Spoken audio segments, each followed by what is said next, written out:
ನೋಡ್ತಾ ಇದ್ರ ವಿಬಿಸಿ ನ್ಯೂಸ್ ಬಿಟ್ಗೆ ಸ್ವಾಗತ. ನಾನು ಸ್ವಾಗತ್. ಮೊದಲಿಗೆ ಹೆಡ್ಲೈನ್ಸ್.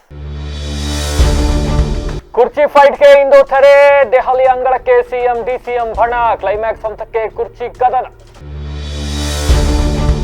ಕೋಲಾರ ಕರ್ನಾಟಕ ರಾಜ್ಯ ಮುಕ್ತ ವಿವಿ ಪರೀಕ್ಷಾ ಕ್ರಮ ಬಯಲು. ಹಣ ಪಡೆದು ಮಾಸ್ ಕಾಪಿಗೆ ಬಿಟ್ಟ ಇನ್ವಿಜಿಲೇಟರ್. ಸಾಮಾಜಿಕ ಜಾಲತಾಣಗಳಲ್ಲಿ ವಿಡಿಯೋ ವೈರಲ್.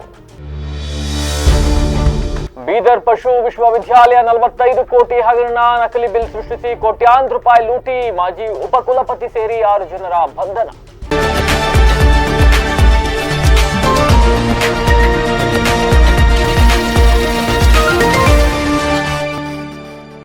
ವಾರ್ತೆಗಳ ವಿವರ. ಕರ್ನಾಟಕದಲ್ಲಿ ನಾಯಕತ್ವ ಬದಲಾವಣೆ ವಿವಾದಕ್ಕೆ ತೆರೆ ಎಳೆಯಲು ಕಾಂಗ್ರೆಸ್ ಹೈಕಮಾಂಡ್ ದೃಢ ನಿರ್ಧಾರ ಮಾಡಿದೆಯಂತೆ. ಇಂದು ನಾಯಕತ್ವ ಬದಲಾವಣೆಗೆ ಸಂಬಂಧಿಸಿದಂತೆ ಹೈಕಮಾಂಡ್ ಮಹತ್ವದ ನಿರ್ಧಾರ ತೆಗೆದುಕೊಳ್ಳಲಿದೆ ಅಂತ ಕಾಂಗ್ರೆಸ್ ಮೂಲಗಳು ಖಚಿತಪಡಿಸಿವೆ. ಇಂದು ಸಿಎಂ ಡಿಸಿಎಂ ಜೊತೆಗೆ ನೇರ ಮಾತುಕತೆ ನಡೆಸಲು ಸಮಯ ನಿಗದಿ ಮಾಡಿದೆ. ಇಂದು 11 ಗಂಟೆ ಬಳಿಕ ಇಂದಿರಾ ಭವನದಲ್ಲಿ ಮೊದಲು ಸಿದ್ದರಾಮಯ್ಯ ಅವರೊಂದಿಗೆ ಮಾತುಕತೆ ನಡೆಸಲು ಹೈಕಮಾಂಡ್ ನಾಯಕರು ಮುಂದಾಗಿದ್ದಾರೆ. ಬಳಿಕ ಡಿಸಿಎಂ ಡಿಕೆಶಿ ಅವರೊಂದಿಗೆ ಮಾತುಕತೆ ನಡೆಸಲಿದ್ದಾರೆ. ಆದರೆ ಈ ವೇಳೆ ಸಂಪುಟ ಪುನರಚನೆ ಬಗ್ಗೆಯಷ್ಟೇ ಮಾತುಕತೆ ನಡೆಯಲಿದೆಯಾ ಅಥವಾ ನಾಯಕತ್ವ ಬದಲಾವಣೆ ಕುರಿತು ಚರ್ಚೆ ನಡೆಯಲಿದೆಯಾ? ಡಿಕೆಶಿ ಸಿಎಂ ಆಗ್ತಾರಾ ಅನ್ನೋದನ್ನ ಕಾದು ನೋಡಬೇಕಿದೆ. ಕೋಲಾರದಲ್ಲಿ ರಾಜ್ಯ ಮುಕ್ತ ವಿಶ್ವವಿದ್ಯಾಲಯದ ಪ್ರಾದೇಶಿಕ ಕಚೇರಿಯ ಪರೀಕ್ಷಾ ಕೇಂದ್ರದಲ್ಲಿ ನಡೀತಾ ಇದ್ದಂತಹ ಭಾರೀ ಪರೀಕ್ಷಾ ಅಕ್ರಮವೊಂದು ಬಯಲಿಗೆ ಬಂದಿದೆ. ಕೋಲಾರದ ಟಮಕಾ ಬಳಿ ಇರುವ ಮುಕ್ತ ವಿವಿಯ ಪ್ರಾದೇಶಿಕ ಪರೀಕ್ಷಾ ಕೇಂದ್ರದಲ್ಲಿ ಬಿಎ, ಬಿಕಾಂ, ಬಿಎಸ್ಸಿ ಮತ್ತು ಬಿಬಿಎ ಸೇರಿದಂತೆ ಪ್ರಮುಖ ಪದವಿ ಪರೀಕ್ಷೆಗಳಲ್ಲಿ ವಿದ್ಯಾರ್ಥಿಗಳಿಂದ ಹಣ ಪಡೆದು ನಕಲು ಮಾಡಲು ಮುಕ್ತ ಅವಕಾಶ ಮಾಡಿಕೊಡುತ್ತಿರುವುದು ಬೆಳಕಿಗೆ ಬಂದಿದೆ. ಖಾಸಗಿಯಾಗಿ ಪರೀಕ್ಷೆ ಬರೆಯುತ್ತಿರುವ ವಿದ್ಯಾರ್ಥಿಗಳನ್ನು ಗುರಿಯಾಗಿಸಿಕೊಂಡು ಇಲ್ಲಿನ ಪರೀಕ್ಷಾ ಮೇಲ್ವಿಚಾರಕರು ಭಾರೀ ವಸೂಲಿಗೆ ಇಳಿದಿದ್ದಾರೆ ಎಂಬ ಆರೋಪ ಕೇಳಿಬಂದಿದೆ.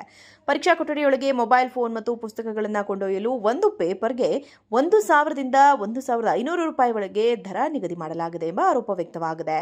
ಹಣ ನೀಡಿದ ವಿದ್ಯಾರ್ಥಿಗಳಿಗೆ ಯಾವುದೇ ಭಯವಿಲ್ಲದೆ ಮಾಸ್ ಕಾಫಿ ಮಾಡಲು ಇನ್ವಿಜಿಲೇಟರ್ಗಳು ಖುದ್ದಾಗಿ ಸಹಕರಿಸ್ತಾ ಇದ್ದಾರೆ. ಸದ್ಯ ಪರೀಕ್ಷಾ ಕೇಂದ್ರದ ಒಳಗಡೆ ವಿದ್ಯಾರ್ಥಿಗಳಿಂದ ಇನ್ವಿಜಿಲೇಟರ್ಗಳಾದ ವಿನೋದ್ ಸಿಂಗ್, ರಾಜೇಂದ್ರ, ಪುನೀತ್ ಮತ್ತು ನಂದಿನಿ ಎಂಬುವವರು ರಾಜಾರೋಷವಾಗಿ ಹಣ ವಸೂಲಿ ಮಾಡುತ್ತಿರುವುದು ಎನ್ನಲಾದ ವಿಡಿಯೋ ಲಭ್ಯವಾಗಿದ್ದು ಸಾಮಾಜಿಕ ಜಾಲತಾಣದಲ್ಲಿ ವೈರಲ್ ಆಗಿದೆ. ರಾಜ್ಯಾದ್ಯಂತ ಸಂಚಲನವನ್ನ ಸೃಷ್ಟಿ ಮಾಡಿದ್ದ ಬೀದರ್ ಪಶು ವೈದ್ಯಕೀಯ, ಪಶು ಹಾಗೂ ಮೀನುಗಾರಿಕೆ ವಿಜ್ಞಾನಗಳ ವಿಶ್ವವಿದ್ಯಾಲಯದ 45 ಕೋಟಿ ರೂಪಾಯಿ ಬಹುಕೋಟಿ ಹಗರಣದ ಇದೀಗ ಸಾಬೀತಾಗಿರತಕ್ಕಂಥದ್ದು. ಲೋಕಾಯುಕ್ತ ಪೊಲೀಸರು ಮಾಜಿ ಉಪಕುಲಪತಿ ಸೇರಿದಂತೆ 6 ಜನರನ್ನ ಬಂಧಿಸಿದ್ದಾರೆ. ಪಶು ವಿವಿಯ ಮಾಜಿ ಉಪಕುಲಪತಿ ಪ್ರೊಫೆಸರ್ ಎಚ್.ಡಿ. ನಾರಾಯಣಸ್ವಾಮಿ 2007 ರಿಂದ 2018 ಅವಧಿಯಲ್ಲಿ ವಿವಿಯ ಹಣಕಾಸು ನಿಯಂತ್ರಣಾಧಿಕಾರಿಯಾಗಿದ್ದ ಕೆಎಲ್ ಸುರೇಶ್, ಮೃತ್ಯುಂಜಯ ಹಿರೇಮಠ, ಬೋಪಣ್ಣ, ಮಂಜುನಾಥ್ ಹಾಗೂ ರಾಮಗೊಂಡ ಬಂಧಿತರು 2007 ರಿಂದ 2015 ಅವಧಿಯಲ್ಲಿ ವಿಶ್ವವಿದ್ಯಾಲಯದ ಸಾಮಗ್ರಿ ಖರೀದಿಯಲ್ಲಿ ನಕಲಿ ಬಿಲ್ಗಳನ್ನು ಸೃಷ್ಟಿಸಿ 45 ಕೋಟಿ ರು ಅಧಿಕ ಸಾರ್ವಜನಿಕರ ಹಣವನ್ನು ಲೂಟಿ ಮಾಡಿದರು. ಬಳಿಕ 2021ರಲ್ಲಿ ಲೋಕಾಯುಕ್ತ ಪೊಲೀಸರು ದಾಳಿಯನ್ನು ನಡೆಸಿದರು. ತನಿಖೆಯನ್ನು ತೀವ್ರಗೊಳಿಸಿ ಕಳೆದ 2025 ಸೆಪ್ಟೆಂಬರ್ 10ರಂದು ಏಕಕಾಲಕ್ಕೆ ರಾಜ್ಯದ 25ಕ್ಕೂ ಹೆಚ್ಚು ಕಡೆಗಳಲ್ಲಿ ದಾಳಿ ನಡೆಸಿ ಪ್ರಮುಖ ದಾಖಲೆಗಳನ್ನು ವಶಪಡಿಸಿಕೊಂಡಿದ್ದರು. ಪ್ರತಿದಿನ ಸಾವಿರಾರು ಜನರು ನಂಬಿಕೆಯಿಂದ ಬಳಸುವ ಟಾಟಾ ಕಾಪರ್ ವಾಟರ್ ಬಾಟ್ನಲ್ಲಿ ಧೂಳು ಮತ್ತೆ ಅಶುದ್ಧ ಅಂಶಗಳು ಕಂಡು ಬಂದಿರತಕ್ಕಂಥ ಗಂಭೀರ ಆರೋಪಗಳು ಸಕಲೇಶಪುರದಲ್ಲಿ ಕೇಳಿಬಂದಿದೆ. ಸಕಲೇಶಪುರದ ಬಸ್ ಸ್ಟ್ಯಾಂಡ್ ಸಮೀಪದ ಅಂಗಡಿಯಲ್ಲಿ 1 ಲೀಟರ್ ಮತ್ತು 2 ಲೀಟರ್ ಸಾಮರ್ಥ್ಯದ ಟಾಟಾ ಕಾಪರ್ ಪ್ಯಾಕೇಜ್ ಕುಡಿಯುವ ನೀರಿನ ಬಾಟಲ್ಗಳಲ್ಲಿ ಧೂಳು ಮತ್ತು ಅಶುದ್ಧಿ ಕಣ್ಣಿಗೆ ಕಾಣಿಸಿಕೊಂಡಿದೆ ಎಂದು ಗ್ರಾಹಕರು ಆರೋಪಿಸಿದ್ದಾರೆ. ಇದು ಸಾರ್ವಜನಿಕರ ಆರೋಗ್ಯಕ್ಕೆ ನೇರ ಬೆದರಿಕೆಯಾಗಿದೆ ಎಂಬ ಆತಂಕ ಹರಡಿದೆ. ಸ್ಥಳೀಯರು ಹಾಗೂ ವಾಟರ್ ಬಾಟಲ್ ವಿತರಕರನ್ನ ವಿಚಾರಿಸಿದಾಗ ಕಂಪನಿಯು 2 ಲೀಟರ್ ನೀರಿನ ಸ್ಟಾಕ್ ಅನ್ನು ಹಿಂತೆಗೆದುಕೊಂಡು ಪುನಃ ಕಳುಹಿಸಿದ ನಂತರ ಆ ನೀರಿನಲ್ಲಿ 1 ಲೀಟರ್ ಬಾಟಲ್ಗಳಲ್ಲಿ ಧೂಳು ಮತ್ತು ಅಶುದ್ಧಿ ಪತ್ತೆಯಾಗಿದೆ ಎಂದು ತಿಳಿದು ಬಂದಿದೆ. ಜನರು ಪ್ರತಿದಿನ ನಂಬಿಕೆಯಿಂದ ಕುಡಿಯುವ ನೀರಿನಲ್ಲಿ ಯಾವುದೇ ರೀತಿಯ ನಿರ್ಲಕ್ಷ್ಯ ಆಗಬಾರದು. ಆಹಾರ ಸುರಕ್ಷತಾ ಮತ್ತು ಗುಣಮಟ್ಟ ಇಲಾಖೆ ತಕ್ಷಣವೇ ಮಾದರಿಗಳನ್ನು ಸಂಗ್ರಹಿಸಿ ಪರೀಕ್ಷೆ ನಡೆಸಿ ಸತ್ಯಾಸತ್ಯತೆಯನ್ನು ಸಾರ್ವಜನಿಕರ ಮುಂದೆ ಬಹಿರಂಗಪಡಿಸಬೇಕು. ತಪ್ಪಿತಸ್ಥರ ವಿರುದ್ಧ ಕಠಿಣ ಕ್ರಮ ಕೈಗೊಳ್ಳಬೇಕು ಎಂದು ಸ್ಥಳೀಯರು ಆಗ್ರಹಿಸಿದ್ದಾರೆ. ಸಾರ್ವಜನಿಕರ ಆರೋಗ್ಯ ಮತ್ತು ನಂಬಿಕೆಯನ್ನು ಕಾಪಾಡುವುದು ಕಂಪನಿ ಹಾಗೂ ಸಂಬಂಧಪಟ್ಟ ಅಧಿಕಾರಿಗಳ ಪ್ರಮುಖ ಜವಾಬ್ದಾರಿ ಎಂಬುದು ಸ್ಪಷ್ಟ. ಜಿಲ್ಲಾಡಳಿತ, ಆರೋಗ್ಯ ಇಲಾಖೆ ಮತ್ತು ಫುಡ್ ಸೇಫ್ಟಿ ಅಧಿಕಾರಿಗಳು ಈ ವಿಷಯವನ್ನು ಗಂಭೀರವಾಗಿ ಪರಿಗಣಿಸಿ ತ್ವರಿತ ಮತ್ತು ಪಾರದರ್ಶಕ ಕ್ರಮ ಕೈಗೊಳ್ಳಬೇಕೆಂದು ಒತ್ತಾಯಿಸಲಾಗುತ್ತಿದೆ. ಹೊಸ ಬಸ್ ಸ್ಟ್ಯಾಂಡ್ನಲ್ಲಿ ದೊರಕಿದೆ. ಈ ನೀರಿನ ಬಾಟಲ್ನಲ್ಲಿ ನೀವು ನೋಡ್ಬೋದು ತುಂಬ ಧೂಳಿನ ಅಂಶಗಳಿದೆ. ಇದು ಪ್ರಸಿದ್ಧ ಟಾಟಾ ಕಂಪನಿಯ ನೀರಿನ ಬಾಟಲ್. ನಾವು ನಂಬಿಕೆಯಿಂದ ಕುಡಿಯುವ ನೀರಿನ ಗುಣಮಟ್ಟದಲ್ಲೇ ಈ ಥರ ಅಂಶಗಳು ಕಾಣಿಸ್ತಾ ಇರುವುದು ತುಂಬ ಆತಂಕಕಾರಿ ವಿಷಯ ನಮಗೆ. ಈ ಬಗ್ಗೆ ನಾವು ವಾಟರ್ ಬಾಟಲಿಯ ಡಿಸ್ಟ್ರಿಬ್ಯೂಟರನ್ನು ಕೇಳಿದಾಗ ಅವರು ಸಹ ಅವರಿಗೆ ಕಂಪನಿಯಿಂದ ಯಾವುದೇ ಉತ್ತಮ ಪ್ರತಿಕ್ರಿಯೆ ದೊರಕಿಲ್ಲ ಅಂತ ತಿಳಿಸಿದರು. ನಾನು ಈ ಬಗ್ಗೆ ಸರ್ಕಾರಿ ಅಧಿಕಾರಿಗಳನ್ನು, ಆಹಾರ ಸಂರಕ್ಷಣಾ ಇಲಾಖೆಯವರನ್ನ ಏನು ಕೇಳ್ಕೊತಿದ್ದೀನಿ ಅಂದರೆ, ದಯವಿಟ್ಟು ಇದಕ್ಕೆ ಸಂಬಂಧಪಟ್ಟ ಅಧಿಕಾರಿಗಳು ತಕ್ಷಣ ಪರಿಶೀಲಿಸಿ ಇದರ ಸತ್ಯತೆಯನ್ನು ಜನರ ಮುಂದೆ ಬಹಿರಂಗಪಡಿಸಬೇಕೆಂದು ಕೇಳ್ಕೊಳ್ತಾ ಇದ್ದೀನಿ. ಹಾಗೂ ಎಲ್ಲ ನೀರಿನ ಕಂಪನಿಯವರ ಹತ್ರ ನನ್ನ ವಿನಂತಿ ಏನೆಂದರೆ, ಮಂಡ್ಯ ಜಿಲ್ಲೆಯ ಕೆಆರ್ಪೇಟೆ ತಾಲೂಕಿನಲ್ಲಿ ಮಳೆಯ ಆರ್ಭಟ ಜೋರಾಗಿದ್ದು ಧಾರಾಕಾರ ಮಳೆಗೆ ತಾಲೂಕಿನಾದ್ಯಂತ ಸಾರ್ವಜನಿಕರ ಜೀವನ ಸಂಪೂರ್ಣ ಅಸ್ತವ್ಯಸ್ತಗೊಂಡಿದೆ. ತಾಲೂಕಿನ ಬಳೆಕೆರೆ ಗ್ರಾಮದಲ್ಲಿ ಮಳೆಯ ರೌದ್ರಾವತಾರ ಕಂಡುಬಂದಿದ್ದು, ಸ್ಥಳೀಯ ಗ್ರಾಮ ಪಂಚಾಯಿತಿ ಅಧಿಕಾರಿಗಳ ಬೇಜವಾಬ್ದಾರಿತನಕ್ಕೆ ಸಾರ್ವಜನಿಕರು ತೀವ್ರ ಆಕ್ರೋಶ ವ್ಯಕ್ತಪಡಿಸ್ತಾ ಇದ್ದಾರೆ. ಮನೆಗಳಿಗೆ ನುಗ್ಗಿದ ಕಲುಷಿತ ನೀರು ಗ್ರಾಮದಲ್ಲಿ ಭಾರೀ ಮಳೆಗೆ ರಸ್ತೆಗಳು ಸಂಪೂರ್ಣ ಜಲಾವೃತಗೊಂಡು ಹಳ್ಳಗಳಂತೆ ಮಾರ್ಪಟ್ಟಿವೆ. ಚರಂಡಿಗಳ ಸರಿಯಾದ ನಿರ್ವಹಣೆ ಇಲ್ಲದ ಕಾರಣ ಮಳೆ ನೀರು ಸರಾಗವಾಗಿ ಹರಿದು ಹೋಗಲು ಜಾಗವಿಲ್ಲದೆ ರಸ್ತೆಯಲ್ಲೇ ತುಂಬಿ ಹರಿತಾ ಇದೆ. ಮಳೆ ನೀರಿನೊಂದಿಗೆ ಚರಂಡಿಯ ಕಲುಷಿತ ನೀರು ಸೇರಿಕೊಂಡು ಗ್ರಾಮದ ಹಲವು ಮನೆಗಳಿಗೆ ನುಗ್ಗಿದ್ದು ನಿವಾಸಿಗಳು ತೀವ್ರ ಸಂಕಷ್ಟ ಎದುರಿಸ್ತಾ ಇದ್ದಾರೆ. ಮನೆಯಲ್ಲಿನ ದಿನಸಿ ಸಾಮಗ್ರಿ ಹಾಗೂ ಪೀಠೋಪಕರಣ ನೀರು ಪಾಲಾಗಿವೆ. ರಸ್ತೆಗಳು ಮಂಡಿಯುದ್ದ ನೀರಿನಿಂದ ತುಂಬಿ ಹೋಗಿರೋದ್ರಿಂದ ವಾಹನ ಸವಾರರು ಹಾಗೂ ಪಾದಚಾರಿಗಳು ಸಂಚರಿಸಲು ತೀವ್ರ ಹರಸಾಹಸ ಪಡಬೇಕಾಯಿತು. ಶಾಲಾ ಮಕ್ಕಳು ಮತ್ತು ವೃದ್ಧರು ಕೊಳಚೆ ನೀರಿನಲ್ಲೇ ನಡೆದುಕೊಂಡು ಹೋಗಬೇಕಾದ ಅನಿವಾರ್ಯತೆ ಸೃಷ್ಟಿಯಾಗಿತ್ತು. ಬಳೆಕೆರೆ ಗ್ರಾಮದಲ್ಲಿ ಚರಂಡಿ ವ್ಯವಸ್ಥೆ ಸಂಪೂರ್ಣ ಹದಗೆಟ್ಟಿದ್ದರೂ ಗ್ರಾಮ ಪಂಚಾಯಿತಿ ಅಧಿಕಾರಿಗಳು ಯಾವುದೇ ಕ್ರಮ ಕೈಗೊಂಡಿಲ್ಲ ಎಂದು ಸ್ಥಳೀಯರು ಆರೋಪಿಸಿದ್ದಾರೆ. ಮಳೆಗಾಲಕ್ಕೂ ಮುನ್ನ ಚರಂಡಿಗಳನ್ನು ಸ್ವಚ್ಛಗೊಳಿಸದ ಕಾರಣವೇ ಈ ದುಸ್ಥಿತಿ ಬಂದೊದಗಿದೆ ಎಂದು ಆಕ್ರೋಶ ಹೊರಹಾಕಿರುವ ಗ್ರಾಮಸ್ಥರು ಅಧಿಕಾರಿಗಳ ನಿರ್ಲಕ್ಷ್ಯದ ವಿರುದ್ಧ ತೀವ್ರ ಆಕ್ರೋಶ ವ್ಯಕ್ತಪಡಿಸಿ ಸ್ಥಳದಲ್ಲೇ ಪ್ರತಿಭಟಿಸಿದರು. ಏನು ನಮ್ಮ ಗ್ರಾಮಕ್ಕೆ ನಿನ್ನೆ ಸಂಜೆ ಮೊದಲನೇ ಮಳೆ ಬಹಳ ಧಾರಾಕಾರವಾಗಿ ಸುರಿತು. ಈ ಮಳೆಯಿಂದಾಗಿ ತುಂಬ ರೈತರಿಗೆ ತುಂಬ ಹರ್ಷೋದ್ಗಾರ ಉಂಟಾಯಿತು. ಜೊತೆಯಾಗಿ ಗ್ರಾಮದ ಒಳಭಾಗದಲ್ಲಿ ಇರ್ತಕ್ಕಂಥ ಕೆಲವೊಂದು ಬೀದಿಗಳಾಗಿರ್ಬೋದು, ಮುಖ್ಯ ರಸ್ತೆಗಳಾಗಿರ್ಬೋದು ಇರ್ತಕ್ಕಂಥ ಚರಂಡಿ ವ್ಯವಸ್ಥೆ ತುಂಬ ಹದಗೆಟ್ಟಿರೋದ್ರಿಂದ ನೀರು ಸುಸೂಲಿತವಾಗಿ ಮುಂದೆ ಚಲಿಸಲಿಲ್ಲ. ಇಡೀ ಊರೇ ಜಲಾವೃತವಾಗಿ ಮುಳುಗಿತ್ತು. ಆದ್ದರಿಂದ ಏನು ನಮ್ಮ ಪಂಚಾಯಿತಿಯ ಅಧಿಕಾರಿಗಳು ಹಾಗೂ ಸರ್ಕಾರದ ಗಮನಕ್ಕೆ ಹೇಳೋದೇನಪ್ಪ ಅಂತಂದರೆ, ಆದಷ್ಟು ಬೇಗ ಚರಂಡಿ ವ್ಯವಸ್ಥೆಯನ್ನು ಸರಿಪಡಿಸಬೇಕು. ಏನು ಜನರಿಗೆ ತುಂಬ ಕಷ್ಟ ಆಗ್ತಾಯಿದೆ. ಮಳೆ ಬಂದಂಥ ಸಮಯದಲ್ಲಿ ಚರಂಡಿನಲ್ಲಿ ನೀರು ಸುಸೂಲಿತವಾಗಿ ಸಾಗ್ತಾ ಇಲ್ಲ. ಇಡೀ ರೋಡೆಲ್ಲ ಜಲಾವೃತವಾಗಿ ಮುಳುಗಿತ್ತು. ಆದ್ದರಿಂದ ಆದಷ್ಟು ಬೇಗ ನಮ್ಮ ಗ್ರಾಮದಲ್ಲಿ ಚರಂಡಿ ವ್ಯವಸ್ಥೆ ಆಗಿರ್ಬೋದು, ಗ್ರಾಮದ ಅಭಿವೃದ್ಧಿ ಆಗಿರ್ಬೋದು ಆದಷ್ಟು ಬೇಗ ಮಾಡಿಕೊಡ್ಬೇಕು. ಕೆಲವೊಂದು ಬೀದಿಗಳಲ್ಲಿ ಚರಂಡಿ ವ್ಯವಸ್ಥೆ ಇಲ್ಲ. ಆದಷ್ಟು ಬೇಗ ಪಂಚಾಯತಿ ಅಧಿಕಾರಿಗಳಾಗಿರ್ಬೋದು ಸರ್ಕಾರದ ಗಮನಕ್ಕೆ ತಂದು ಆದಷ್ಟು ಬೇಗ ನಮ್ಮ ಗ್ರಾಮಕ್ಕೆ ಚರಂಡಿ ವ್ಯವಸ್ಥೆಯನ್ನು ಮಾಡಿಕೊಡ್ಬೇಕು ಅಂತ ಕೇಳ್ಕೊತಾ ಇದ್ದೀನಿ. ಬಳ್ಳೇಕೆರೆ ಗ್ರಾಮದಿಂದ ಎಂ ಚಂದ್ರ ಬಿಜಿ. ಹಳ್ಳಿಗಾಡಿನ ರೈತ ಮಹಿಳೆಯರಿಗೆ ಕೃಷಿ ಚಟುವಟಿಕೆ ಹೊರತಾಗಿ ಆರ್ಥಿಕ ಸಹಕಾರ ನೀಡುವುದು ಹೈನುಗಾರಿಕೆಗೆ ಸಹಕಾರಿಯಾಗಿದೆ ಎಂದು ಶಾಸಕ ಎಸ್ಆರ್ ಶ್ರೀನಿವಾಸ್ ತಿಳಿಸಿದರು. ಗುಬ್ಬಿ ಪಟ್ಟಣದ ತಾಲೂಕು ಪಂಚಾಯಿತಿ ಆವರಣದಲ್ಲಿನ ಶಾಸಕರ ಕಾರ್ಯಾಲಯ ಬಳಿ ಹಾಲು ಒಕ್ಕೂಟ ಆಯೋಜಿಸಿದ್ದ ನೂತನ 16 ಹಾಲು ಉತ್ಪಾದಕರ ಸಂಘಕ್ಕೆ 32 ಲಕ್ಷ ರುಗಳ ಅಗತ್ಯ ಪರಿಕರಗಳನ್ನು ವಿತರಣೆ ಮಾಡಿ ಮಾತನಾಡಿದ ಅವರು, ಕೃಷಿ ಬಿಟ್ಟು ಹೈನುಗಾರಿಕೆ ಆಸಕ್ತಿ ತೋರಿದ ರೈತ ಮಹಿಳೆಯರಿಗೆ ಸಂಘ ರಚಿಸಿಕೊಟ್ಟಿದೆ. ನಿವೇಶನ ಹಾಗೂ ಕಟ್ಟಡಕ್ಕೆ ನೆರವು ನೀಡಲಾಗಿದೆ. ಸರ್ಕಾರದಿಂದ ಸೌಲಭ್ಯ ಒದಗಿಸಿ ಎಚ್ಎಎಲ್ ಮೂಲಕ ಸಿಎಸ್ಆರ್ ಫಂಡ್ ಒದಗಿಸಿ ಮೂಲಭೂತ ವ್ಯವಸ್ಥೆಯನ್ನು ಮಾಡಲಾಗುತ್ತಿದೆ. ಗಣಿ ಬಾಧಿತ ಪ್ರದೇಶದಲ್ಲಿ ಹೈನುಗಾರಿಕೆಗೆ ಹಸುಗಳನ್ನು ನೀಡಲಾಗುತ್ತಿದೆ. ಈಗಾಗಲೇ ಗಣಿ ಪ್ರದೇಶದಲ್ಲಿ ಕೃಷಿ ಮರೆತ ರೈತರಿಗೆ ಹಸುಗಳು ವರದಾನವಾಗಲಿದೆ. ಹಾಲು ಉತ್ಪಾದನೆ ಮಾಡುವ ರೈತರಿಗೆ ಅನುಕೂಲ ಮಾಡುವ ಉದ್ದೇಶದಲ್ಲಿ ನಿರಂತರ ಹೊಸ ಡೈರಿಗಳನ್ನು ಆಯಾ ಊರಿನಲ್ಲಿ ರಚಿಸಲಾಗುತ್ತಿದೆ. ಅಲ್ಲಿನ ಆಡಳಿತ ಮಂಡಳಿ ಜನರಿಗೆ ಹತ್ತಿರವಾಗಿ ಕೆಲಸ ಮಾಡಬೇಕು. ನಿತ್ಯ ಕಾಯಕ ಮಾಡುವ ಹಾಲು ಉತ್ಪಾದಕರಿಗೆ ವಿಮೆ, ಆರೋಗ್ಯ ವಿಮೆ, ಸಬ್ಸಿಡಿ, ಉಚಿತ ಸಲಕರಣೆ ವಿತರಣೆ ಮಾಡಲಾಗುತ್ತಿದೆ. ತಾಲೂಕಿನಲ್ಲಿ ಈಗಾಗಲೇ ಹಾಲು ಉತ್ಪಾದನೆ ಹೆಚ್ಚಳ ಮಾಡಲಾಗುತ್ತಿದೆ. ಯಾವ ಫಲಾಪೇಕ್ಷೆ ಇಲ್ಲದೆ ಡೈರಿಗಳ ಬೆಳವಣಿಗೆಗೆ ಸಹಕಾರ ನೀಡುತ್ತೇವೆ. ಯಾವ ರಾಜಕಾರಣ ಇಲ್ಲಿಲ್ಲ ಎಂದರು. ಹೊಸದಾಗಿ ಹಾಲು ಉತ್ಪಾದಕರ ಸಹಕಾರ ಸಂಘಗಳನ್ನ ಪ್ರಾರಂಭ ಮಾಡ್ತಕ್ಕಂಥದ್ದು, ಮತ್ತು ಎಲ್ಲೆಲ್ಲಿ ಸಂಘಗಳಿಗೆ ಕಟ್ಟಡಗಳಿರುವ ಆ ಕಟ್ಟಡಗಳಿಗೆ ಆರ್ಥಿಕ ನೆರವನ್ನು ಕೊಡ್ತಕ್ಕಂಥದ್ದು, ಮತ್ತು ಎಲ್ಲಿ ಸ್ವತಃ ಅವಕ್ಕೆ ಜಾಗ ಇಲ್ಲ, ಸೈಟ್ ಇಲ್ಲ, ಸೈಟ್ ಇಲ್ಲದಕ್ಕೆ ಹೊಸದಾಗಿ ಗ್ರಾಮ ಪಂಚಾಯತಿ ವತಿಯಿಂದ ಸೈಟ್ ಕೊಡಿಸ್ತಕ್ಕಂಥದ್ದು, ಸೈಟ್ ಕೊಡಿಸಿ ಕಟ್ಟಡಗಳನ್ನ ನಿರ್ಮಾಣ ಮಾಡಿಸ್ಕೊಡ್ತಕ್ಕಂಥದ್ದು ಎಲ್ಲವನ್ನೂ ಕೂಡ ವಿಶೇಷವಾಗಿ ಒತ್ತು ಕೊಟ್ಟು ಮಾಡ್ತಾ ಇದ್ದೀವಿ. ಮತ್ತು ಕೌಲಿಫ್ಟರ್ಗಳನ್ನ ಎಲ್ಲ ಯಾವ ಹಾಲು ಉತ್ಪಾದಕರ ಸಹಕಾರ ಸಂಘ ಪ್ರತಿಯೊಂದು ಸಂಘದಲ್ಲೂ ಕೌಲಿಫ್ಟರ್ಗಳಿರಬೇಕು. ಆ ರೀತಿ ನೋಡ್ಕೊತಕ್ಕಂಥ ಕೆಲಸವನ್ನು ಕೂಡ ನಾನು ಮಾಡ್ತೀವಿ. ಎಲ್ಲೆಲ್ಲಿ ನಿಮಗೆ ಮೂಲಭೂತ ಸೌಕರ್ಯಗಳು ಬೇಕೋ ಅದೆಲ್ಲ ನಮ್ಮ CSR ಫಂಡಲ್ಲಿ HALನಲ್ಲಿ ನಾವು ಗಣಿಬಾಧ್ಯತೆ ಈಗ ಹಾಕಿದ್ದೀವಿ. 40-50 ಕೌಲಿಫ್ಟರ್ಗಳನ್ನ ಹಾಕಿದ್ದೀವಿ. 40 ಇನ್ನೆಷ್ಟು ಹಾಕಬೇಕೋ ಇಡೀ ತಾಲೂಕಿನಲ್ಲಿ ಎಲ್ಲವನ್ನೂ ಕೂಡ ಹಾಕ್ಸ್ಕೊಡ್ತಕ್ಕಂಥದ್ದು. ಎಷ್ಟು ಕೋಟಿನಾರಾಗಲಿ, 2 ಕೋಟಿ, 3 ಕೋಟಿ, 4 ಕೋಟಿ, ಎಷ್ಟು ಕೋಟಿನಾರಾಗಲಿ ಎಲ್ಲವನ್ನೂ ಕೂಡ ಹಾಕ್ಸ್ಕೊಡ್ತಕ್ಕಂಥ ಕೆಲಸ ಮಾಡ್ತೀವಿ.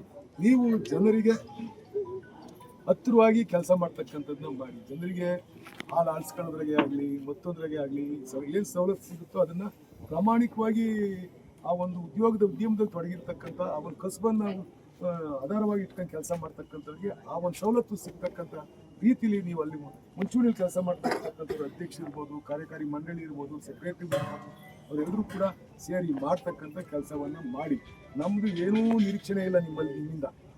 ನಮಗೆ ಬಡವರಿಗೆ ಅನುಕೂಲ ಆಗಬೇಕು ಅನ್ನೋದು ಬಿಟ್ಟರೆ ನಾವು ಬೇರೆ ಥರದ ಯಾವುದೇ ರೀತಿಯಿಂದ ನೀವು ನಾವು ಬಂದಾಗ ಅರ್ಧ ಟೀನು ಕೊಡಬೇಡಿ, ಒಂದು ಹಾರನೂ ಹಾಕ್ಬೇಡಿ. ನಾನು ಹಾರನೂ ತರಬೇಡಿ ಅಂತ ಹೇಳ್ತೀವಿ. ನಾವು ಏನು ಮಾಡಲಿಕ್ಕೆ ಏನೇನು ಬೇಕೋ ಆ ಕೆಲಸವನ್ನು ಎಲ್ಲ ಸೇರಿ ಮಾಡ್ತಕ್ಕಂಥದ್ದನ್ನ ಮಾಡಿ ಅಂತ ಹೇಳ್ಬಿಟ್ಟು ಈ ಸಂದರ್ಭದಲ್ಲಿ ಈ ಸಂದರ್ಭದಲ್ಲಿ ಹೊಸ ಡೈರಿಗಳಿಗೆ ಅಗತ್ಯ ಪರಿಕರಗಳನ್ನು ವಿತರಣೆ ಮಾಡಲಾಯಿತು. ಸ್ಥಳದಲ್ಲಿ ಕಾಂಗ್ರೆಸ್ ಅಧ್ಯಕ್ಷ ವೆಂಕಟೇಶ್, ಮುಖಂಡರಾದ ಯೋಗೇಶ್, ತುಳಸಿದಾಸ್, ಚಿದಾನಂದ್, ದರ್ಶನ್ಗೌಡ, ಬಾಲಕೃಷ್ಣ, ತುಮುಲ್, ವಿಸ್ತರಣಾಧಿಕಾರಿಗಳಾದ ಮಹೇಶ್, ರಾಜು, ಶಂಕರ್ನಾಗ್ ಇನ್ನಿತರರಿದ್ದರು. ಅಬಕಾರಿ ಇಲಾಖೆ ಅಧಿಕಾರಿಗಳು ಕಾರ್ಯಾಚರಣೆ ಮೂಲಕ ಬರೋಬ್ಬರಿ 66 ಲಕ್ಷ ಮೌಲ್ಯದ ಅಕ್ರಮ ಮದ್ಯವನ್ನ ವಶಪಡಿಸಿಕೊಂಡಿದ್ದು ಅಬಕಾರಿ ಸಚಿವ ಆರ್.ಬಿ. ತಿಮ್ಮಾಪುರ್ ಶ್ಲಾಘಿಸಿದ್ದಾರೆ. ಮೇ 22ರಂದು ದೆಹಲಿಯಿಂದ ಬೆಂಗಳೂರಿಗೆ ಆಗಮಿಸ್ತಾ ಇದ್ದ ಗೂಡ್ಸ್ ರೈಲಿನಲ್ಲಿ ಅಕ್ರಮವಾಗಿ ಮದ್ಯ ಸಾಗಾಣಿಕೆ ಮಾಡುತ್ತಿರುವ ಖಚಿತ ಮಾಹಿತಿ ದೊರೆತಿದೆ. ತಕ್ಷಣ ಬೆಂಗಳೂರು ನಗರ ಜಿಲ್ಲೆ ಉಪಾಯುಕ್ತ ಭರತೇಶ್ ನೇತೃತ್ವದಲ್ಲಿ ಅಬಕಾರಿ ಇಲಾಖೆ ಅಧಿಕಾರಿಗಳು ಹಾಗೂ ರೈಲ್ವೆ ಭದ್ರತಾ ಸಿಬ್ಬಂದಿಯೊಂದಿಗೆ ಯಶವಂತಪುರ ರೈಲ್ವೆ ನಿಲ್ದಾಣದಲ್ಲಿರುವ AVG logistics limited parcel godown ಮುಂಭಾಗದಲ್ಲಿ ದಾಳಿ ನಡೆಸಿ 74 ರಟ್ಟಿನ ಪೆಟ್ಟಿಗೆಗಳಲ್ಲಿ ವಿವಿಧ ಮಾದರಿಯ ಪ್ರೀಮಿಯಂ ಬ್ರ್ಯಾಂಡ್ನ ಸಿಂಗಲ್ ಮಾಲ್ಟ್ ವಿಸ್ಕಿ, ವೋಡ್ಕಾ ಸೇರಿದಂತೆ 1118 ಬಾಟಲಿಗಳು ಒಟ್ಟು 1042 ಲೀಟರ್ ಶಂಕಿತ ನಕಲಿ ವಿದೇಶಿ ಮದ್ಯವನ್ನು ವಶಪಡಿಸಿಕೊಳ್ಳಲಾಗಿದ್ದು ಅಂದಾಜು ಮೌಲ್ಯ 66,000 ರು ಆಗಿರುತ್ತದೆ. ಪ್ರಕರಣಕ್ಕೆ ಸಂಬಂಧಿಸಿದಂತೆ ಓರ್ವನನ್ನ ಬಂಧಿಸಿ ನ್ಯಾಯಾಂಗ ಬಂಧನಕ್ಕೆ ಒಪ್ಪಿಸಲಾಗಿದೆ. ಅಬಕಾರಿ ಸಚಿವ ಆರ್.ಬಿ. ತಿಮ್ಮಾಪುರ ಅವರು ಹೊರರಾಜ್ಯ ಹಾಗೂ ಹೊರ ದೇಶಗಳಿಂದ ಅಕ್ರಮವಾಗಿ ಮದ್ಯ ಸಾಗಿಸುವವರ ವಿರುದ್ಧ ಹದ್ದಿನ ಕಣ್ಣಿಡುವಂತೆ ಸೂಚಿಸಿದ್ದಾರೆ. ಅದರಂತೆ ಕಾರ್ಯಾಚರಣೆ ಮೂಲಕ ಶಂಕಿತ ವಿದೇಶಿ ಹಾಗೂ ಹೊರ ರಾಜ್ಯದಿಂದ ಅಕ್ರಮವಾಗಿ ಸಾಗಾಟ ಮಾಡಿದ 1000 ಲೀಟರ್ ಮದ್ಯವನ್ನು ವಶಪಡಿಸಿಕೊಂಡಿರುವ ಅಧಿಕಾರಿಗಳು ಸಿಬ್ಬಂದಿ ಕಾರ್ಯವನ್ನು ಸಚಿವರು ಶ್ಲಾಘಿಸಿದ್ದಾರೆ. ಯುವತಿಯೊಬ್ಬಳ ವಿಷಯಕ್ಕಾಗಿ ಹಳೆ ಪ್ರೇಮಿಯನ್ನ ಅಪಹರಿಸಿ ಬೆತ್ತಲಾಗಿಸಿ ಅಮಾನವೀಯವಾಗಿ ಹಲ್ಲೆ ನಡೆಸಿದ ಆಘಾತಕಾರಿ ಘಟನೆ ರಾಜಧಾನಿಯ ಬಾಗಲೂರಿನಲ್ಲಿ ನಡೆದಿದೆ. ಘಟನೆಗೆ ಸಂಬಂಧಿಸಿದಂತೆ ಬಾಗ್ಲೂರು ಪೊಲೀಸರು 5 ಮಂದಿ ಆರೋಪಿಗಳನ್ನು ಬಂಧಿಸಿದ್ದು ತಲೆಮರೆಸಿಕೊಂಡಿರುವ ಇಬ್ಬರಿಗಾಗಿ ತೀವ್ರ ಹುಡುಕಾಟ ನಡೆಸ್ತಾ ಇದ್ದಾರೆ. ಪೊಲೀಸರು ಕಾರ್ಯಾಚರಣೆ ನಡೆಸಿ ಅಫಾನ್, ಶಾಹಿದ್, ಅರ್ಫಾತ್, ಮೊಹಸಿನ್ ಮಹಲಿ ಮತ್ತು ಎಂಬ 5 ಆರೋಪಿಗಳನ್ನು ಬಂಧಿಸಿದ್ದಾರೆ. ಘಟನೆಯ ಮುಖ್ಯ ಸೂತ್ರಧಾರಿಗಳಾದ ಅಬ್ನಾನ್ ಮತ್ತು ಅಫ್ರಿದಿ ಸದ್ಯ ತಲೆಮರೆಸಿಕೊಂಡಿದ್ದು ಪೊಲೀಸರು ಇವರಿಗಾಗಿ ಬಲೆ ಬೀಸಿದ್ದಾರೆ. ಮೊಹಮ್ಮದ್ ರಫೀಕ್ ಕಿಡ್ನಾಪ್ ಹಾಗೂ ಹಲ್ಲೆಗೊಳಗಾದ ಯುವಕ ಎಂದು ಗುರುತಿಸಲಾಗಿದೆ. ಪೊಲೀಸ್ ಮೂಲಗಳ ಪ್ರಕಾರ ದೂರುದಾರ ಮೊಹಮ್ಮದ್ ರಫೀಕ್ ಈ ಹಿಂದೆ ಯುವತಿಯೊಬ್ಬಳನ್ನ ಪ್ರೀತಿಸ್ತಾ ಇದ್ದ. ಆದರೆ ಕಳೆದ 1 ವರ್ಷದ ಹಿಂದೆ ಇವರಿಬ್ಬರ ಪ್ರೀತಿ ಮುರಿದು ಬಿದ್ದಿತ್ತು. ಆ ಬಳಿಕ ಯುವತಿಗೆ ಅಬ್ನಾನ್ ಎಂಬಾತನ ಪರಿಚಯವಾಗಿ ಇಬ್ಬರು ಪ್ರೀತಿಸತೊಡಗಿದ್ರು. ಇತ್ತೀಚೆಗೆ ಇವರಿಬ್ಬರ ಮದುವೆಯು ನಿಶ್ಚಯವಾಗಿತ್ತು. ಆದರೆ ಮದುವೆ ಸಮೀಪಿಸ್ತಾ ಇದ್ದಂತೆ ಹಳೆ ಪ್ರೇಮಿ ಮೊಹಮ್ಮದ್ ರಫೀಕ್ ಮತ್ತೆ ಯುವತಿಯನ್ನ ಸಂಪರ್ಕಿಸಲು ಯತ್ನಿಸಿದ್ದಾನೆ. ವಿಷಯ ತಿಳಿದ ಭಾವಿ ಪತಿ ಅಬ್ನಾನ್ ರಫೀಕ್ನನ್ನ ಭೇಟಿಯಾಗಿ ಯಾಕೆ ಹೀಗೆ ಮಾಡ್ತಾ ಇದ್ಯಾ ಎಂದು ಪ್ರಶ್ನಿಸಿದ್ದಾನೆ. ಈ ವೇಳೆ ಇಬ್ಬರ ನಡುವೆ ಗಲಾಟೆಯಾಗಿದ್ದು ರಫೀಕ್ ತನ್ನ ಸ್ನೇಹಿತರೊಂದಿಗೆ ಸೇರಿ ಅಬ್ನಾನ್ಗೆ ಹಲ್ಲೆ ನಡೆಸಿ ಅವಮಾನಿಸಿ ಕಳುಹಿಸಿದ್ದ ಎನ್ನಲಾಗಿದೆ. ಮರ್ಸಿಡಿಸ್ ಬೆಂಜ್ ಕಾರಿನಲ್ಲಿ ಬಂದ ಗ್ಯಾಂಗ್ ದೇವನಹಳ್ಳಿ ಬಳಿ ಸ್ಕೆಚ್ ಹಾಕಿ ರಫೀಕ್ನನ್ನ ಕಿಡ್ನಾಪ್ ಮಾಡಿದೆ. ಅಲ್ಲಿಂದ ಆತನನ್ನ ಬಾಗಲೂರಿನ ನಿರ್ಜನ ಪ್ರದೇಶವೊಂದಕ್ಕೆ ಕರೆದೊಯ್ದು ಬಟ್ಟೆ ಬೆಚ್ಚಿಸಿ ಮಾನವಿಯಾಗಿ ಥಳಿಸಿದ್ದಾರೆ. ಆರೋಪಿಗಳ ಕೈಯಿಂದ ಹೇಗೋ ತಪ್ಪಿಸಿಕೊಂಡ ರಫೀಕ್ ತಕ್ಷಣವೇ ತುರ್ತು ಸಹಾಯವಾಣಿ 112 ಕರೆ ಮಾಡಿ ಪೊಲೀಸರಿಗೆ ಮಾಹಿತಿ ನೀಡಿದ್ದಾನೆ. ರಫೀಕ್ ನೀಡಿದ ದೂರಿನ ಅನ್ವಯ ತಕ್ಷಣ ಕಾರ್ಯಪ್ರವೃತ್ತರಾದ ಬಾಗಲೂರು ಠಾಣೆ ಪೊಲೀಸರು ಪ್ರಕರಣ ದಾಖಲಿಸಿಕೊಂಡು 5 ಆರೋಪಿಗಳನ್ನು ಜೈಲಿಗಟ್ಟಿದ್ದಾರೆ. ಘಟನೆಗೆ ಬಳಸಲಾದ ಐಷಾರಾಮಿ ಬೆಂಜ್ ಕಾರನ್ನು ವಶಪಡಿಸಿಕೊಳ್ಳಲಾಗಿದ್ದು ತಲೆಮರೆಸಿಕೊಂಡಿರುವ ಪ್ರಮುಖ ಆರೋಪಿಗಳ ಪತ್ತೆಗೆ ತನಿಖೆಯನ್ನು ಚುರುಕುಗೊಳಿಸಿದ್ದಾರೆ. 5 ಜನ ಆರೋಪಿತರು ಅಂದರೆ ಒಟ್ಟು 6 ಜನ ಆಗ್ತಾರೆ. ಸೊ ಅಷ್ಟು ಜನರು ಕೂಡ ನಾವು ಅರೆಸ್ಟ್ ಮಾಡಿದ್ದೀವಿ. ಇನ್ನು ಕೆಲವೊಬ್ಬರು ಆರೋಪಿಗಳನ್ನ ಹಿಡಿಯೋದಿದೆ. ಅವ್ರಿಗೂ ಕೂಡ 1-2 ತಂಡ ಕೇರಳಕ್ಕೂ ಕೂಡ ಹೋಗಿದೆ. ಆಮೇಲೆ ಬೇರೆ ಕಡೆಗೆ ಮಾಹಿತಿ ಆಧಾರದ ಮೇಲೆ ಅಲ್ಲಿಗೂ ಕೂಡ ಕಳಿಸ್ಕೊಟ್ಟಿದ್ದೀವಿ. ಅದನ್ನು ನೋಡಿ ಮುಂದಿನ ದಿನಗಳಲ್ಲಿ ಅರೆಸ್ಟ್ ಕೂಡ ಮಾಡ್ತೀವಿ. ಸರ್, ಅವರಿಗೆ ಫಿಸಿಕಲ್ ತುಂಬ ಅಸಾಲ್ಟ್ ಮಾಡಿದ್ದಾರೆ ಅಂತಂದು ಅವ್ನು ಹೇಳ್ತಾನೆ. ಕಾರ್ನಲ್ಲಿ ಕೂರಿಸ್ಕೊಂಡು ಎಲ್ಲಿ ಸುತ್ತಾಡುವಾಗ ಮತ್ತು ಒಂದು ಸಂಪಿಗೆಹಳ್ಳಿ ಲಿಮಿಟ್ಸ್ನಲ್ಲಿ ಒಂದು ಗ್ರೌಂಡ್ನಲ್ಲಿ ಏನು 112 ವೆಹಿಕಲ್ ಹೋಗುತ್ತಂತ. ಸೊ ಅಲ್ಲಿ ಹೋದಾಗಲೂ ಕೂಡ ಅವ್ರ ಸ್ನೇಹಿತರೆಲ್ಲರೂ ಸೇರಿಕೊಂಡು ಕೈನಲ್ಲಿ ಹಲ್ಲೆ ಮಾಡ್ತಾ ಇದ್ರು ಅಂತಂದು ಕಂಪ್ಲೇಂಟಲ್ಲಿ ಹೇಳ್ತಾನೆ. ಬ್ರೇಕಪ್ ಮಾಡ್ಕೊಳ್ಳೋ ಅಂತ ಹೋಗಿದ್ದಕ್ಕೋಸ್ಕರ ಅಂತ ಮೇಲ್ನೋಟಕ್ಕೆ ಕಂಡು ಬಂದಿದೆ. ತನಿಖೆ ಮುಂದುವರಿಸಿದ್ದೀವಿ. ಸೊ ಯಾವ ಕಾರಣಕ್ಕೆ ಎಕ್ಸಾಕ್ಟಾಗಿ ಆಗಿದೆ ಏನು ಅಂತ ಅಂತಂದು ಟೆಕ್ನಿಕಲ್ ಎವಿಡೆನ್ಸ್ ಕೂಡ ಸಾಕಷ್ಟಿದೆ. ಅದನ್ನು ಆಧರಿಸಿ ತನಿಖೆ ಮುಂದುವರಿಸಿದೆ. ಮುಖ್ಯಮಂತ್ರಿ ಹಾಗೂ ಉಪಮುಖ್ಯಮಂತ್ರಿ ಸೇರಿದಂತೆ ಪ್ರಮುಖ ನಾಯಕರನ್ನ ಕಾಂಗ್ರೆಸ್ ಹೈಕಮಾಂಡ್ ಸಭೆಗೆ ಕರೆದ ಹಿನ್ನೆಲೆಯಲ್ಲಿ ಸಚಿವ ಶಿವರಾಜ್ ತಂಗಡಗಿ ಇಂದು ದೆಹಲಿಗೆ ಪ್ರಯಾಣವನ್ನ ವಹಿಸಿದ್ದಾರೆ. ಇನ್ನು ಕೆಂಪೇಗೌಡ ಅಂತಾರಾಷ್ಟ್ರೀಯ ವಿಮಾನ ನಿಲ್ದಾಣದಲ್ಲಿ ಇದಕ್ಕೂ ಮುನ್ನ ಮಾಧ್ಯಮಗಳೊಂದಿಗೆ ಪ್ರತಿಕ್ರಿಯೆಯನ್ನು ನೀಡಿದ್ದಾರೆ.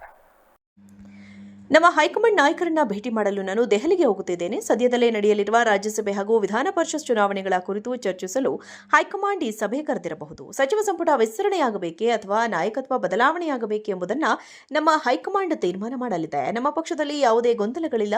ರಾಜಕೀಯದಲ್ಲಿ ಇರುವಾಗ ಯಾರಿಗೆ ತಾನೇ ಆಸೆ ಇರುವುದಿಲ್ಲ ಹೇಳಿ ಎಂದು ಮರು ಪ್ರಶ್ನಿಸುವ ಮೂಲಕ ತಾವು ಕೂಡ ಪ್ರಮುಖ ಜವಾಬ್ದಾರಿಯ ರೇಸ್ನಲ್ಲಿ ಇರುವುದನ್ನು ಪರೋಕ್ಷವಾಗಿ ಒಪ್ಪಿಕೊಂಡರು.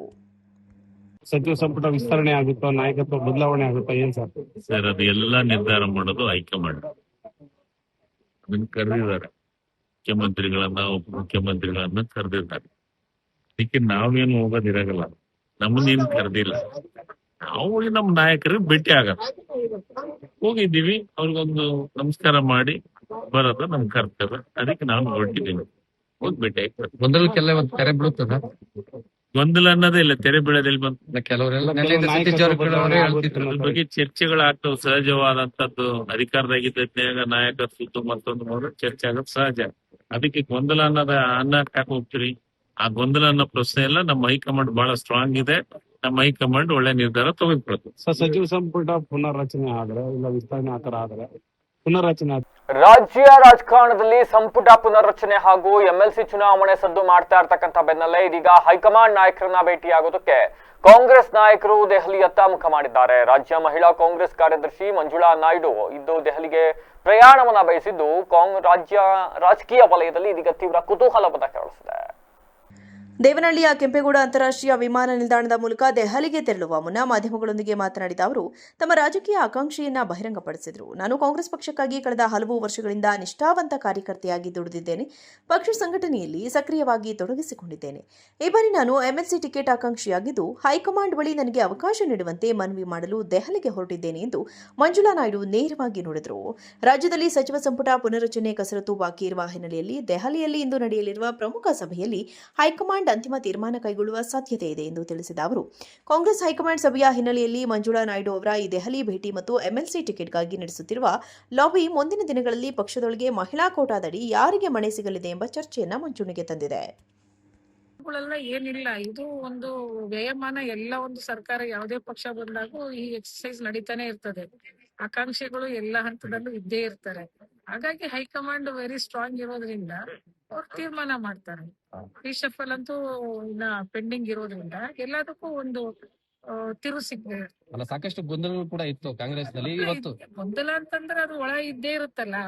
ಅಧಿಕಾರ ಅಂತಂದಾಗ ಒಂದೊಂದ್ಸರಿ ಮೂರ್ ಮುಖ್ಯಮಂತ್ರಿಗಳನ್ನ ಒಂದೇ ಟರ್ಮ್ ಅಲ್ಲಿ ನಾವು ನೋಡಿದೀವಿ 5 ವರ್ಷ ಒಳಗಡೆ.